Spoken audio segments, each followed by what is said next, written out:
వివిధ నగరాల్లో ప్రచార కార్యక్రమాలు నిర్వహించిన పెద్ది చిత్ర బృందం ఇప్పుడు బెంగళూరులో కన్నడ ప్రచారాన్ని ప్రారంభించింది. హీరో రామ్ చరణ్ పాల్గొనే ప్రత్యేక సమావేశానికి అభిమానుల్లో మంచి ఆసక్తి కనిపిస్తోంది. దర్శకుడు బుచ్చిబాబు సానా తెరకెక్కిస్తున్న ఈ క్రీడా నేపథ్య చిత్రం కన్నడలో కూడా విడుదల కాబోతోంది. ఇటీవలే తెలుగు సినిమాలకు కర్ణాటకలో మంచి ఆదరణ లభిస్తూ ఉండడంతో పెద్దిపై కూడా అంచనాలు పెరిగాయి. ముఖ్యంగా శివరాజ్ కుమార్ ఈ చిత్రంలో కీలక పాత్ర పోషించడం సినిమాకు అదనపు బలంగా కనిపిస్తోంది. స్టార్ హీరోయిన్ సమంత ప్రధాన పాత్రలో నటిస్తూ నిర్మాతగా వ్యవహరిస్తున్న చిత్రం మా ఇంటి బంగారం. ప్రముఖ దర్శకురాలు నందిని రెడ్డి తెరకెక్కించిన ఈ సినిమాను జూన్ 19న ప్రేక్షకుల ముందుకు తీసుకురాబోతున్నారు. ఈ నేపథ్యంలో చిత్ర బృందం ట్రైలర్ను రిలీజ్ చేసింది. ఈ సందర్భంగా ఏర్పాటు చేసిన కార్యక్రమంలో సమంత మాట్లాడుతూ ఈ సినిమా అభిమానులు గర్వపడేలా ఉంటుందని ధీమాను వ్యక్తం చేశారు. ఈ కార్యక్రమంలో సమంత మాట్లాడుతూ మా ఇంటి బంగారం ట్రైలర్ అందరికీ నచ్చుతుందని ఆశిస్తున్నాను. ఈ సినిమాలో యాక్షన్, డ్రామా, కామెడీతో పాటు అన్ని రకాల భావోద్వేగాలు ఉంటాయి. ఇది ఒక కంప్లీట్ ఫ్యామిలీ ఎంటర్టైనర్గా అలరిస్తుందన్నారు. ఈ సినిమాలో సమంత పాత్ర చాలా కొత్తగా ఉంటుందని, ఆమె కెరియర్లో ఇప్పటివరకు చేయని తరహా ఎమోషనల్ షేడ్స్ ఈ సినిమాలో కనిపిస్తాయని సమాచారం. డైరెక్టర్ నందిని రెడ్డి మరియు సమంత మధ్య ఉన్న మంచి అండర్స్టాండింగ్ ఈ సినిమాకు పెద్ద ప్లస్ అవుతుందని సినీ వర్గాలు భావిస్తున్నాయి. ఇక ట్రైలర్కు వస్తున్న రెస్పాన్స్ను చూస్తుంటే మా ఇంటి బంగారం కేవలం ఓ కమ్ బ్యాక్ మూవీ మాత్రమే కాకుండా సమంత కెరియర్లో మరో స్పెషల్ మూవీగా నిలిచే అవకాశాలున్నాయి. అమెరికాలో తెలుగు సంస్కృతి గొప్పతనాన్ని చాటేలా ఉత్తర అమెరికా తెలుగు సంఘం నాట్స్ సాంస్కృతిక సంబరాలు ఘనంగా నిర్వహించింది. న్యూజెర్సీ చాప్టర్ ఆధ్వర్యంలో ఫోర్ట్స్ నగరంలోని రాయల్ ఆల్బర్ట్ ప్యాలెస్లో నాట్స్ అధ్యక్షులు శ్రీహరి మందాడి నేతృత్వంలో నిర్వహించిన ఈ సాంస్కృతిక సంబరాలు తెలుగు సాంస్కృతిక వైభవాన్ని ప్రతిబింబించాయి. ఈ స్థానిక ప్రవాస తెలుగువారు భారీ సంఖ్యలో ఈ సంబరాలకు తరలిరావడంతో సభా ప్రాంగణం కిక్కిరిసిపోయింది.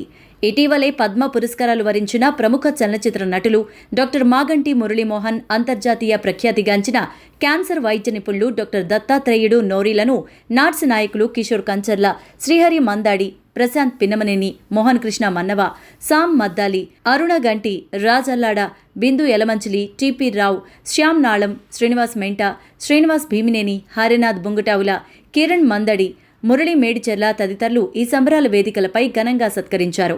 ఈ వేదిక ద్వారా past presidents Mohan Krishna Mannava, Gangadhar Desu, past chairman Sam Maddali, past chairwoman Aruna గంటిగార్లను శ్రీహరి మరియు నాట్స్ నాయకత్వం ఘనంగా సన్మానించారు.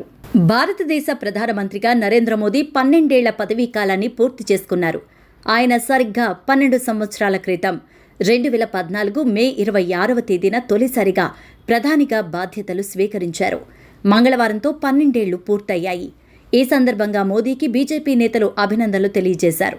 2014, 2019, 2024 సార్వత్రిక ఎన్నికల్లో బీజేపీ విజయం సాధించింది. గత 12 ఏళ్లుగా ప్రధాని మోదీ 140 కోట్ల మంది తోటి పౌరులకు సేవ చేయడానికే ప్రతి క్షణాన్ని అంకితం చేశారని, ఈ సంకల్పాన్ని జీవితానికి మార్గదర్శక సూత్రంగా చేసుకున్నారంటూ బీజేపీ పేర్కొంది. ఈ దశాబ్ద కాలానికి పైబడిన ప్రస్థానాన్ని సుపరిపాలన, అభివృద్ధి, జాతీయ పరివర్తనకు చిరునామాగా భారతీయ జనతా పార్టీ అభివర్ణించింది. ఈ మైలురాయిని పురస్కరించుకుని దేశవ్యాప్తంగా భారీ ప్రచార కార్యక్రమానికి శ్రీకారం చుట్టింది. తమ ప్రభుత్వం సాధించిన 22 ముఖ్యమైన విషయాలను ప్రజల్లోకి బలంగా తీసుకువెళ్లేందుకు కేంద్ర మంత్రులు, బీజేపీ ముఖ్యమంత్రులు, ఎంపీలు, నాయకులు ఈ కార్యక్రమంలో పాల్గొనున్నారు. కర్ణాటక అధికార కాంగ్రెస్లో నెలలుగా ఉత్కంఠ రేపుతున్న అధికారం పోరు చివరికి క్లైమాక్స్కు చేరినట్టు కనిపిస్తోంది. ముఖ్యమంత్రి పదవిపై సాగిన సిద్ధరామయ్య, డీకే శివకుమార్ మధ్య అంతర్గత పోరుకు కాంగ్రెస్ హైకమాండ్ ఫుల్ స్టాప్ పెట్టిందన్న ప్రచారం జోరుగా సాగుతోంది. ఈ క్రమంలో పార్టీ కేంద్ర నాయకత్వం ఏకగ్రీవంగా డీకే శివకుమార్ పేరుకు గ్రీన్ సిగ్నల్ ఇచ్చిందని సమాచారం.